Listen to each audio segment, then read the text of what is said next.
Hey, Mike Brandenstein here for the Worship-Based Workshop, and today is all about the minor pentatonic scale.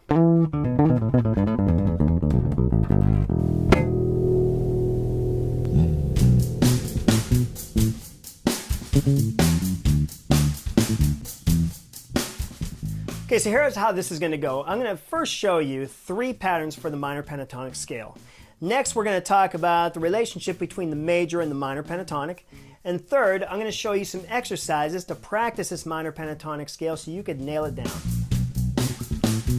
So in a nutshell, the minor pentatonic scale is very simply the root, the minor third, okay, so for, let's say we're playing the E minor pentatonic scale, it's going to be the root, the minor third, the 4th, 5th, 7th, and the octave if we complete it. So we have 5 notes, one more time, 5 different notes, 1, 3, 4, 5, and 7, okay? So it's hard to say those numbers and different numbers on my fingers. So here we go. What it would sound like with in E is this. Okay, so what we're doing, we're playing an open E. This is the other cool thing about the minor pentatonic scale is when you're playing it in E or A, you have open strings all the way. D as well, but you have to do some shifting.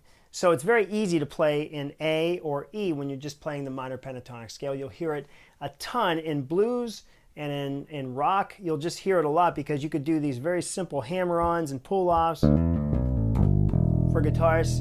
And so that's why this scale works great for those kind of songs. So here we go. We're starting with E is our root. Here's our minor third, which is our G. Open A, then B, which is our 5, okay? 7 is D, open D, and then our octave E. So if we're looking at the minor compared to the major pentatonic, what we have is if we were playing an E major pentatonic, we would be playing the 1, the 2, the 3, then the 5 and 6, and the octave. So you see, the major pentatonic has the 2 and the 6 in those chords. The minor doesn't have the 2, it uses the 4 and the 7. So the reason for that, very simply, is because each of the notes, you don't have any half tones in a pentatonic scale, whether it be major or minor. So let me show you how this works. Let's say I'm going to play a G major pentatonic. And it's going to start on G, A, B, D, E, G. So once again, you have the 1, 2, the 3, 5, 6, 7. Or 6 and 8, I'm sorry. 1, 2, 3, 5, 6, 8. All right, now if I were to move down to the relative minor, it's an E. So my notes then are E, G, A, B, D, E. Do you see what's happening there? I'm using a different pattern to show you the relationship. Here is the major pentatonic, and here's the minor pentatonic with the relative minor. So if I went up to the G, I'd be blending in the major pentatonic. So that's how those two are related. So I'm going to show you a few patterns now, just about 3. I actually already showed you the open string pattern, which we start with the E and the A. That's primarily the best notes that we're going to use with the open string pattern because we could stay in one position. So with the E, as we did before, we start with the root E to the minor third, which is a G, to the open A, to the B, to the open D, to the E. If you want to keep going, you can go to the open G, to the A, slide up to the B, then hit the D, which is the 7, slide up to the E.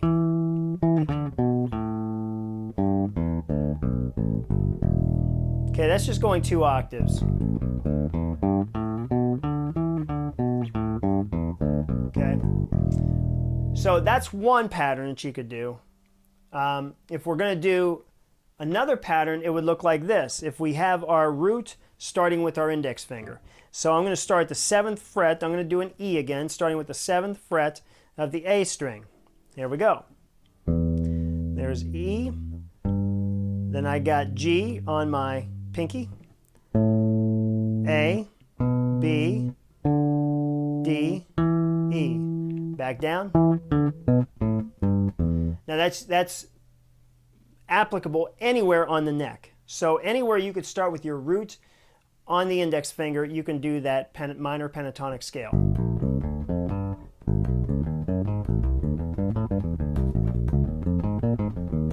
And that is a good practice right there. That alone is a good practice routine because you can do, the nice thing about going up and down the minor pentatonic is you're doing quick string crossovers. Okay, so you're doing 1, 2, 1, 2. And what I'd encourage you to do is not rake at first. Get your fingers coordinated and use this. It's just a good way to coordinate your fingers. Now you could also do this in the cycle of fourths. So you're starting off with G, C, then F, then B flat, and so on, and so on. So, okay, the next pattern I'm going to show you is starting with your ring finger on the root. So ring finger on the root, you have, let's go with E since we're in kind of an E mood here, I guess. So here we go. We got E, 7th fret of the A string again, starting with our ring finger. Now the nice thing about this pattern, as you'll see, so there's E, there's your G. You got to do a slide up to the A, then ring finger on B, index finger on D, and ring finger on E again. We go down. Okay? So the nice thing about this is you only have 2 fret shifts the whole way. For those of you, those guitar players or whatever, they get used to playing with their ring and index finger only, that's perfect, right? It's a great way to play. And by the way, the first lick I did at the intro of this video was that very position. So I started it, however, with my pinky. But let me just show you, to be consistent, we'll use just the ring and index finger. And I'll show you what I did. It's a nice practice routine as well. So I started at the octave E up here on the G string, 9th fret of the G string, and I just descend in 3s. So it's like this. Okay, so it's D, E, B, and then the next note down is D. So I start with the E, go down 3. Then go with the D and go down 3. See, that kind of rhymes. Then B, go down 3. Yeah. A, no rhyme there. G, then I hang on to that 3rd and hit the root.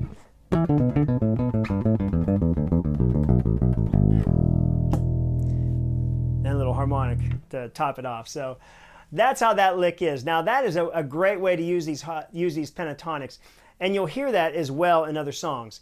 So if you want to practice that again, if you want to go over that again, let me show you. It is going down in 3, in 3s. You're taking each group in notes of 3, so in groups of 3. So we're starting with the E, then D, then B, A, then G, then E, repeating to D, then B, then A, I'm sorry, we stop at G there. Okay, so we go from the B.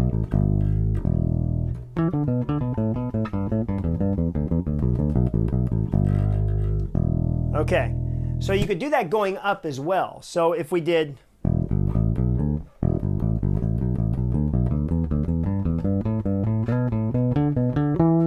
so you're going up and doing the same thing, starting with E, but you're going up in 3s this time. Or you could do it.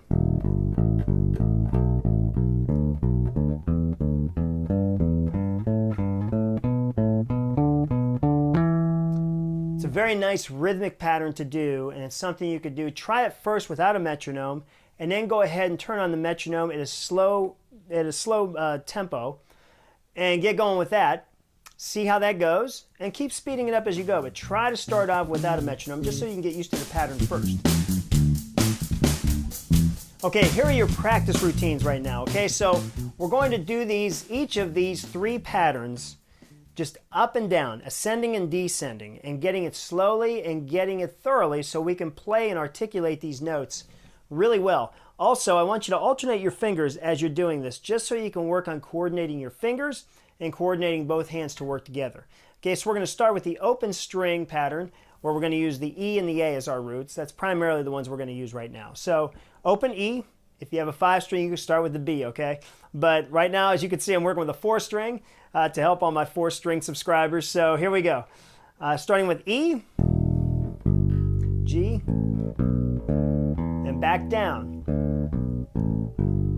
So you're only going to hit that octave once. You're not going to go.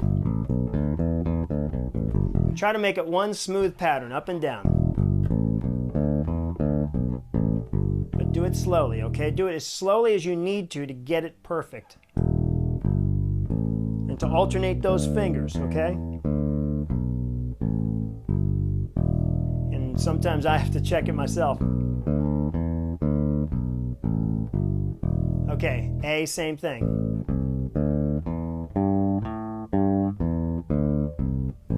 Okay, and then I want you to try with the index finger on the root pattern. Okay, so if we're starting, let's say G, okay?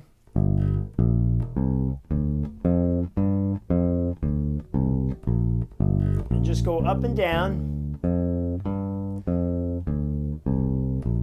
Don't need a metronome right now. Just get to know this pattern. It's best when you're trying to get to know a pattern to not use a metronome. Get to know that pattern, and then as you want to learn to lock into a rhythm or a tempo, then start the metronome up at a slow pace, at a slow tempo, whatever tempo you could lock into. Speed it up from there. I know it can be boring, and I know some of us, we want to get impatient. I'm that way. I want to get impatient, or I get impatient, and I want to just kind of start flying through it. But this is really a tested procedure, a tested method that you start slowly and you work your way into a faster tempo. And that's how you will increase your speed and articulate your notes well. Okay, so the third one is starting with our ring finger. So if we're starting with G, don't forget to slide that E.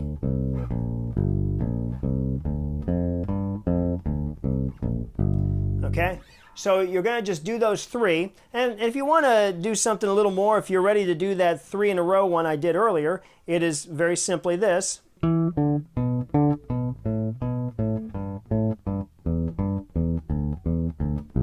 Okay, now we're doing those 2 octaves. So you can just do 1 octave.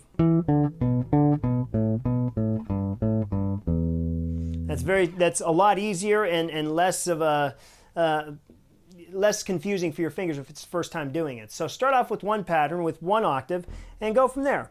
So here we go again, going down, descending, starting on G. Slide down. Well, I went down to the F, but... Okay, there we go, to the G. There we go. So, and you can work your way through the cycle of fourths, cycle of fifths. You can work your way through it any way you want, but try to get it down. Try to perfect this pattern, because the pentatonic scales are something you're going to use, and they're so useful. They're really applicable to almost any song you do in one way or another. So that's it for now. I'll come back with some pentatonic songs, some suggestions for pentatonic songs, and some other advanced exercises with the pentatonic scales. So until then, this is Mike Brandenstein, and I'll see you next time, Worship Based Workshop.